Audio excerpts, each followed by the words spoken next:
शादी के बाद हर लड़की अपने पति के साथ हनीमून पर जाने का ख्वाब देखती है। हनीमून की सारी तैयारी वह शादी के पहले ही करके रखती है और जीविका ने भी कुछ ऐसा ही ख्वाब देख रखा था। जीविका कमरे में बैठे बैठे बोर हो रही थी। 7 माह की गर्भावस्था थी, ज़्यादा काम नहीं था। तभी काम वाली शांता झाड़ू निकालते बोली, भाभी जी ये पलंग के नीचे एक सूटकेस रखा है, इसे उठाकर अलमारी के ऊपर रख दूं या आप कहें कपड़े जमा दूं?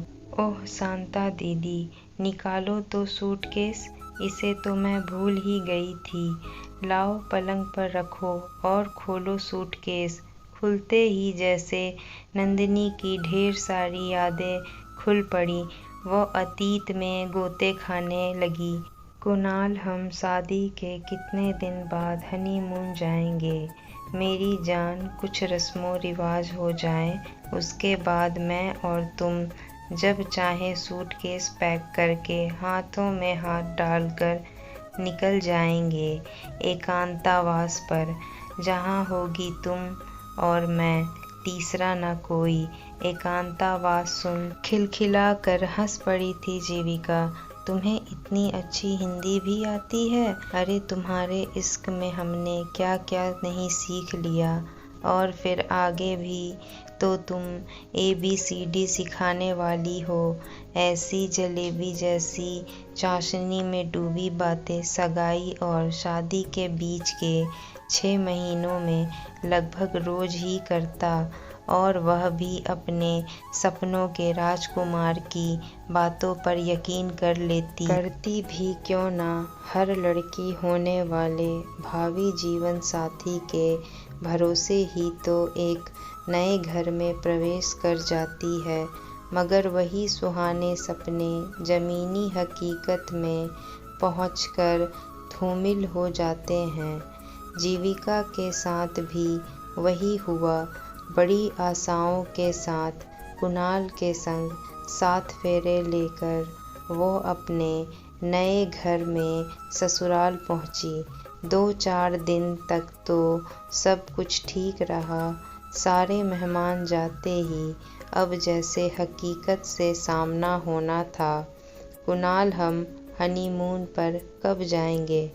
तुम्हें पता है ना, मैंने घूमने के लिए स्पेशल सूटकेस पैक किया है, जिसमें एक से बढ़कर एक कपड़े मैंने अपनी पसंद से चुने हैं। तुम्हें ज़रूर पसंद आएंगे। शर्माते हुए बोली, अरे यार, मैं क्या कह सकता हूँ, माँ से पूछना पड़ेगा। क्यों? मम्मी जी से क्यों पूछना पड़ेगा? तुमने तो कहा था सब कुछ तुम्हारे हाथ में है। भूल गए? और फिर इतनी अच्छी नौकरी करते हो, तुम्हारी इतनी सेविंग्स तो होगी ही कि हम देश में ही कहीं घूमने जा सकें। ज़्यादा नहीं तो गोवा चलते हैं, बेस्ट रहेगा। खरगोन से, इंदौर से गोवा पास पड़ेगा। देखता हूँ क्या कर सकता हूँ। बोल कुछ दिन और निकल गए। दोबारा जीविका ने पूछने पर कुणाल चिल्लाते हुए बोला, नौकरी करूं कि नहीं? क्या करूं? छुट्टी खत्म हो गई, वापस जा रहा हूं। जब देखो घूमना घूमना। अरे अभी माँ कह रही थी जाने कितने रीति रिवाज बाकी हैं। तुम्हें मंदिर में हवन है, गांव में कथा करानी है, नानी दादी सबके गांव जाना है। फिर होली पर तुम मायके जाओगी। 1 महीने से ऊपर लगेगा। अभी मैं हैदराबाद जा रहा हूँ। जब ये सब निपट जाएगा तो देखेंगे। पति की बात सुन जीविका के तो जैसे अरमानों की हवा निकल गई। उसके बाद 6 महीने और निकल गए। कुणाल एक बार बीच में आया।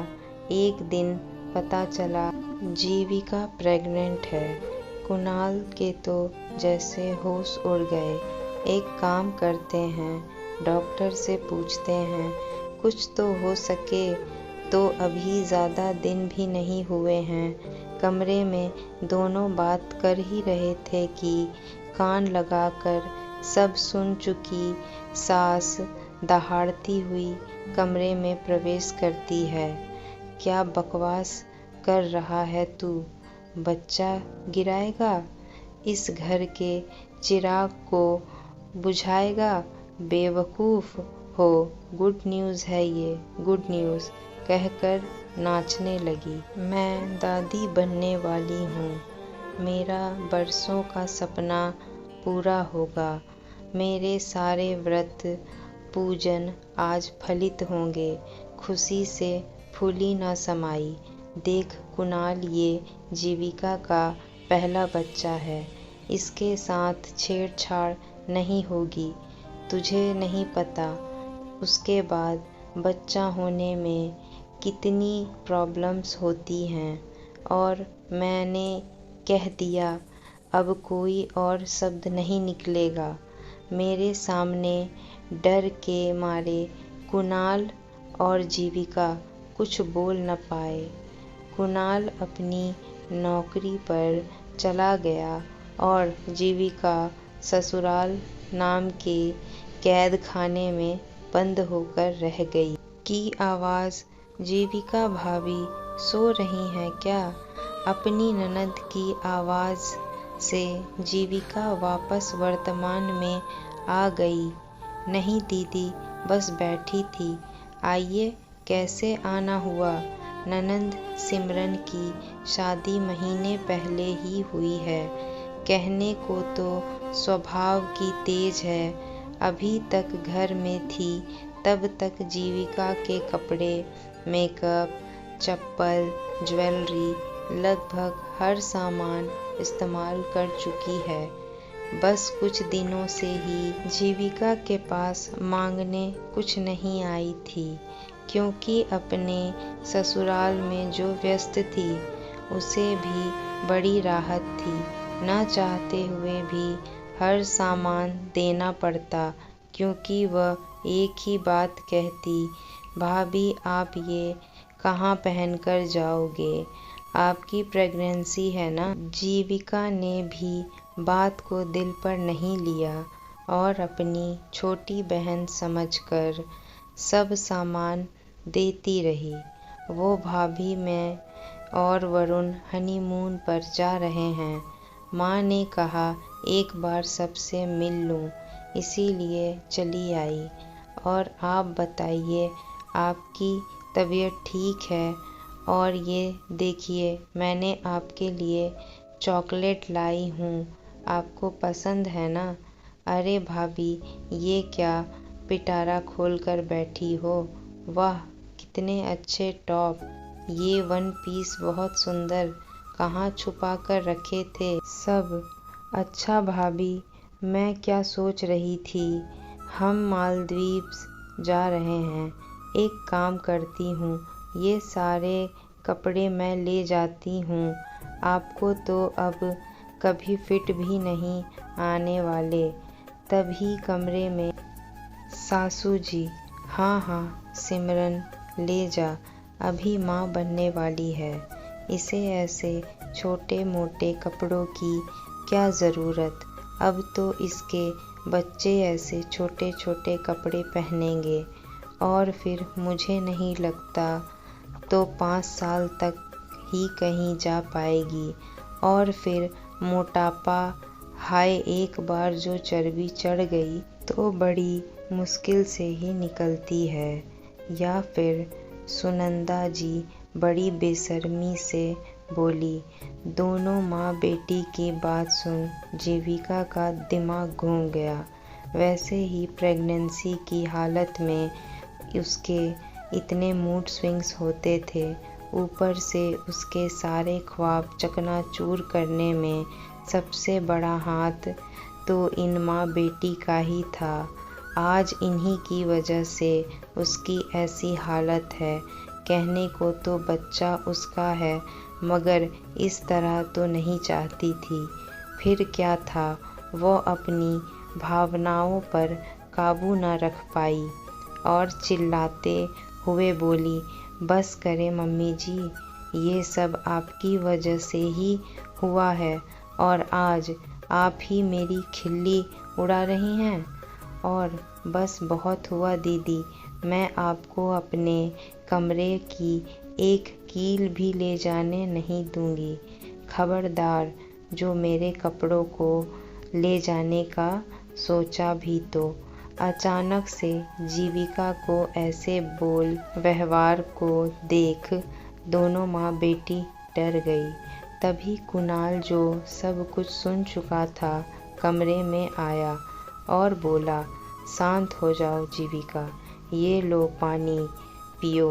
बोल उसकी पीठ पर हाथ फेरने लगा। ऐसा करोगी तो बीपी हाई हो जाएगा। वैसे ही तुम्हें बहुत सूजन है, तुम पहले यहाँ आराम से बैठो। सिरहाने तकिया लगाकर उसे आराम से बैठाया। फिर बोला, और आप दोनों ये क्या कर रही हैं? उसके गले पर नमक क्यों छिड़क रही हैं? आपको भी सब कुछ पता है कि हम दोनों कितने परेशान हैं। और फिर आपकी बहू गर्भवती है, कम से कम उसका तो लिहाज कीजिए। उसकी भावनाओं को ऐसे चोटिल न कीजिए। और कहीं न कहीं मैं भी इस गुनहगार का साथी हूँ। अगर मैं थोड़ा सा समझदारी के साथ काम लेता तो आज मुझे यह दिन न देखना पड़ता। गुस्से से कुणाल बोला। तब बात को संभालते हुए सुनंदा जी बोली, अरे बेटा, हमारा मकसद बहू की भावनाओं को चोट पहुंचाने का नहीं था। बहू तुम आराम करो, कहीं बीपी बढ़ गया तो लेने के देने पड़ जाएंगे। और मैं अभी तुम्हारे लिए अनार का जूस भिजवाती हूँ। और सिमरन, तेरी शादी तो हमने इतने अच्छे घर में की है, तुझे क्या ही ज़रूरत है अपनी भाभी का सामान मांगने की।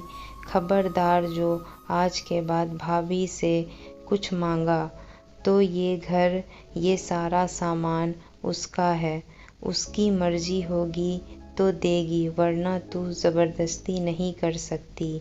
और तूने ऐसा कुछ करने की कोशिश की तो मुझसे बुरा कोई नहीं होगा।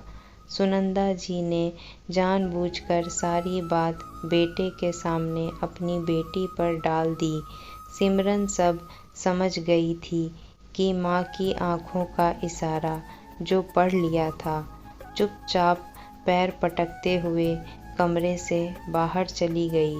दोनों के बाद जाने के बाद जीविका दुखी होकर बोली, क्या इच्छाएं पूरी करना इतना मुश्किल होता है पतिदेव? कुणाल के पास कोई जवाब नहीं था। इस घटना के बाद कभी सास ने अपनी मर्जी थोपने की कोशिश नहीं की। बच्ची के थोड़ा बड़े होते ही कुणाल जीविका को अपने साथ ले गया और उसके बाद वे लोग हर साल कहीं न कहीं घूमने जाते रहते थे। तीनों अपनी दुनिया में खुश थे, मगर गाय बगाए कई बार जीविका को उसके साथ हुए इस अन्याय की याद आ ही जाती। काश वो अपना एकांतवास पूरा कर पाते, शादी से पहले देखे गए सपनों में रंग भर पाते, मगर क्या कर सकते हैं, बुरी यादों को भूलने में ही भलाई है। कहना आसान है दोस्तों, शादी के बाद एक लड़की की पूरी दुनिया ही बदल जाती है। शादी से पहले उसके कई ख्वाब होते हैं जो वह अपने जीवन साथी के साथ पूरा करना चाहती है, पर शादी के बाद की सच्चाई कुछ और ही होती है।